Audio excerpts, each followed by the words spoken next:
नमस्कार दोस्तों, आज हम बात करेंगे एमएससीडी के विषय में। एमएससीडी मतलब कि moving average convergence divergence. MSCD technical indicators का ही एक रूप है। टेक्निकल एनालिसिस के लिए उपयोग में आने वाला यह एक बहुत ही प्रसिद्ध इंडिकेटर है। गेराल्ड एपेल ने यह इंडिकेटर सन 1979 में विकसित किया था। दोस्तों, जो लोग इंडिकेटर्स के विषय में थोड़ा बहुत जानते हैं या जिन्हें बाजार में लंबा अनुभव है इंडिकेटर्स का, उन सभी ट्रेडर्स के हिसाब से एमएससीडी बहुत ही लोकप्रिय और महत्वपूर्ण इंडिकेटर है। एमएससीडी हर तरह के बाजार में काम आने वाला एक महत्वपूर्ण इंडिकेटर है। चाहे आप शेयर बाजार में काम करें या फ्यूचर बाजार में, चाहे आप कमोडिटी बाजार में काम करें या फॉरेक्स बाजार में, एमएससीडी हर बाजार में बहुत ही अच्छी तरह से काम करती है। दोस्तों, एमएससीडी कम समय की अवधि के ट्रेडर के लिए और लंबे समय की अवधि के ट्रेडर के लिए एक समान रूप से बहुत ही महत्वपूर्ण है। और एमएससीडी इंडिकेटर की सबसे खास बात यह है कि जब आप एमएससीडी के साथ काम करते हैं तो आपका स्टॉप लॉस बहुत ही छोटा होता है,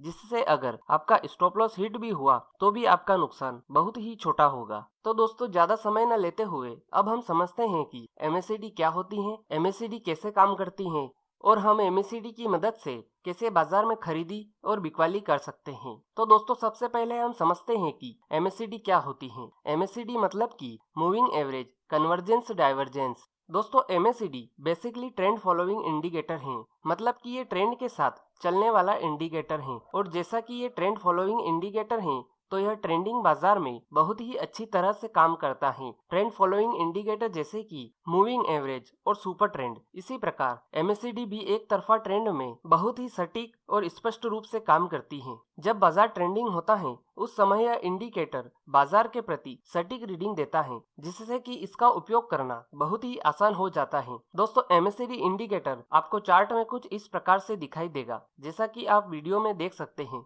दोस्तों, एमएससीडी दो अलग अलग ईएमए के कॉम्बिनेशन से मिलकर बनता है। ईएमए मतलब कि एक्सपोनेंशियल मूविंग एवरेज। यह एक तरह का मूविंग एवरेज ही होता है। एमएससीडी में चार मुख्य पॉइंट होते हैं जिनके विषय में हमें जानकारी होना बहुत जरूरी है। पहला, एमएससीडी लाइन, जिसे हम हरे रंग से इंडिकेट करते हैं, इसे फास्ट लाइन भी कहते हैं। दूसरा है सिग्नल लाइन, जिसे हम लाल रंग से इंडिकेट करते हैं, इसे स्लो लाइन भी कहते हैं। तीसरा है जीरो लाइन, इस जीरो लाइन को बेस लाइन और सेंटर लाइन भी कहते हैं। और चौथा है एमएससीडी हिस्टोग्राम। जीरो लाइन के ऊपर नीचे जो आपको बार्स दिख रहे हैं, इन बार्स को एमएससीडी हिस्टोग्राम कहते हैं। कुछ चार्टिंग सॉफ्टवेयर्स में आपको हिस्टोग्राम्स के बार लाल और हरे रंग के दिखाई दे सकते हैं, लेकिन इनके रंग से हमें कोई फर्क नहीं पड़ता है। हमें केवल इनका उपयोग क्या है यह पता होना चाहिए। अब हम एमएससीडी की इन लाइनों के ईएमए कैलकुलेशन को समझ लेते हैं। सबसे पहले हम देखते हैं एमएससीडी लाइन के कैलकुलेशन को। एमएससीडी लाइन दो अलग अलग ईएमए का डिफरेंस है, जिसमें मुख्य रूप से 12 दिनों का ईएमए और 26 दिनों का ईएमए कैलकुलेट किया जाता है। सिग्नल लाइन, इसमें 9 दिनों की एमएससीडी लाइन की ईएमए होती है। और हिस्टोग्राम, दोस्तों हिस्टोग्राम एमएससीडी लाइन और सिग्नल लाइन के बीच के डिफरेंस को इंडिकेट करता है। दोस्तों, एमएससीडी इंडिकेटर के लिए उपयोग में आने वाली डिफॉल्ट सेटिंग 12, 26 और 9 है और यही सेटिंग सबसे बेस्ट भी मानी जाती है। ट्रेडर अपने अनुभव के हिसाब से इसमें फेरबदल भी कर सकता है, लेकिन जो पुराने और अनुभवी ट्रेडर हैं उनके हिसाब से एमएससीडी के लिए यही सेटिंग सबसे बेस्ट मानी जाती है। तो चलिए दोस्तों, अब हम समझते हैं कि एमएससीडी कैसे काम करती हैं। दोस्तों, एमएससीडी कैसे काम करती हैं इसे हम बिल्कुल बेसिक लेवल से सीखेंगे, क्योंकि जो ट्रेडर्स एमएससीडी के विषय में पहली बार सुन रहे हैं उन्हें भी यह अच्छी तरह से समझ में आ सके। अब मैं आपको जो भी बताऊंगा उसे पूरे ध्यान से सुने और समझें। दोस्तों, एमएससीडी में मुख्य दो लाइनें होती हैं, एमएससीडी लाइन और सिग्नल लाइन।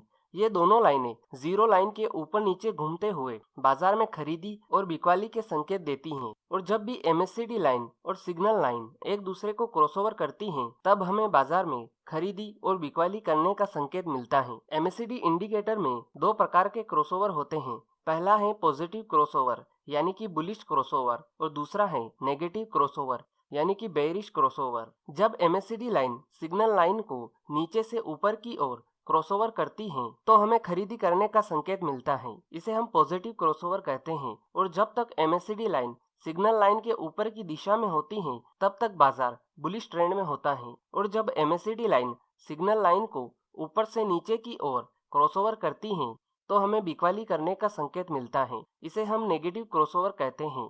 और जब तक एमएससीडी लाइन सिग्नल लाइन के नीचे की दिशा में होती है तब तक बाजार बेरिश ट्रेंड में होता है।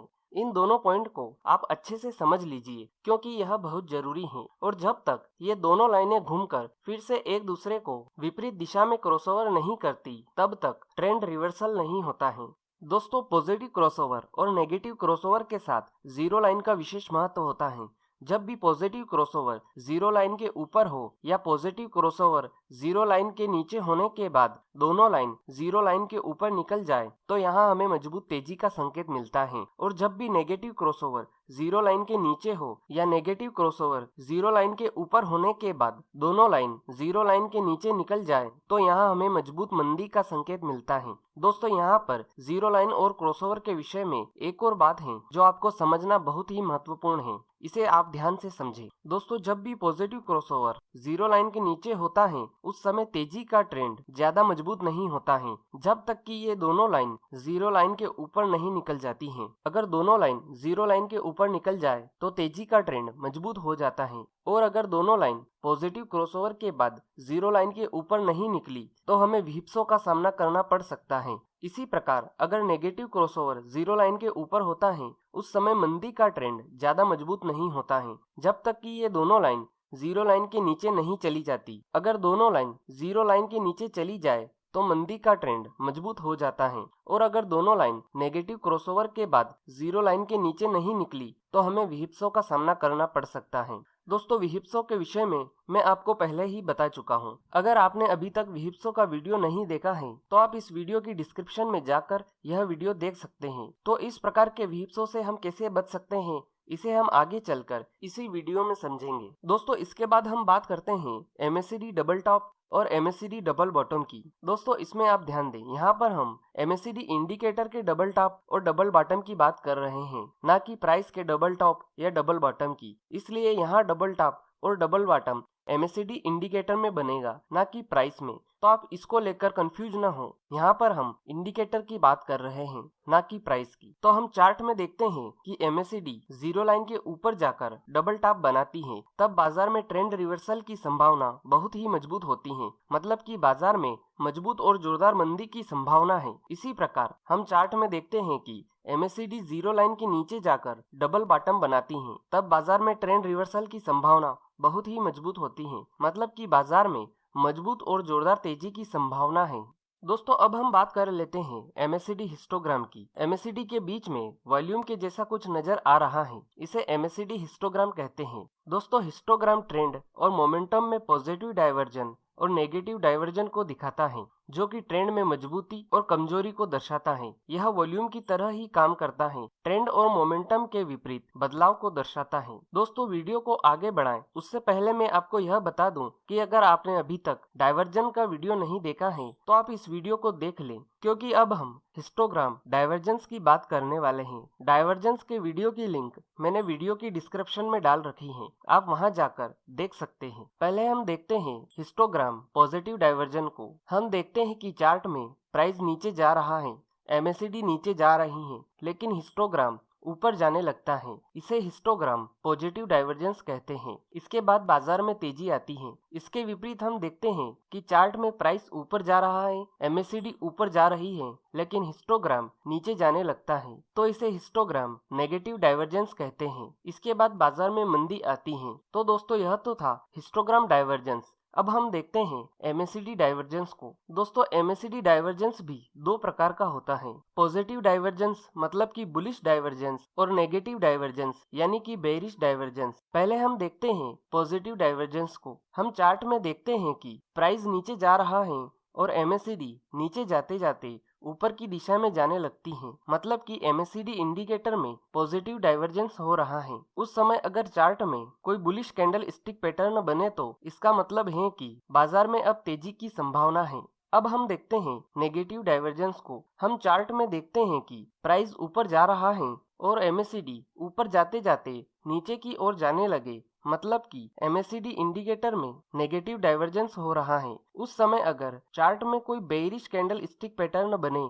तो इसका मतलब है कि बाजार में मंदी की संभावना है। दोस्तों, अगर आप मेरे चैनल पर नए हैं और आप कैंडल स्टिक पैटर्न के विषय में नहीं जानते हैं तो मैं आपको बता दूं कि सभी बुलिश और बेयरिश कैंडल स्टिक पैटर्न के विषय में मैं पहले ही बता चुका हूँ। मैंने इसकी पूरी प्लेलिस्ट वीडियो की डिस्क्रिप्शन में डाल रखी है। आप वीडियो की डिस्क्रिप्शन में जाकर पूरी प्लेलिस्ट देख सकते हैं। तो दोस्तों यह थे MACD इंडिकेटर के दो मुख्य काम करने के तरीके, क्रॉसओवर और डाइवर्जेंस। और अगर आप MACD में विहिप्सों की संभावना से बचना चाहते हैं तो आप कुछ नियमों के हिसाब से ही ट्रेड करें। पहला नियम कि जो पॉजिटिव क्रॉसओवर जीरो लाइन के ऊपर हो उसमें खरीदी करें और जो नेगेटिव क्रॉसओवर जीरो लाइन के नीचे हो उसमें ही बिकवाली करे। अगर कोई पॉजिटिव क्रॉसओवर जीरो लाइन के नीचे हो रहा है या कोई नेगेटिव क्रॉसओवर जीरो लाइन के ऊपर हो रहा है तो आप उसे छोड़ दीजिए। हो सकता है कभी कभार आपके हाथ से अच्छे ट्रेड छूट जाएंगे, लेकिन आप विहिप्सों की संभावना से बच जाएंगे। दूसरा नियम, अगर आप फिर भी इन ट्रेड को लेना चाहते हैं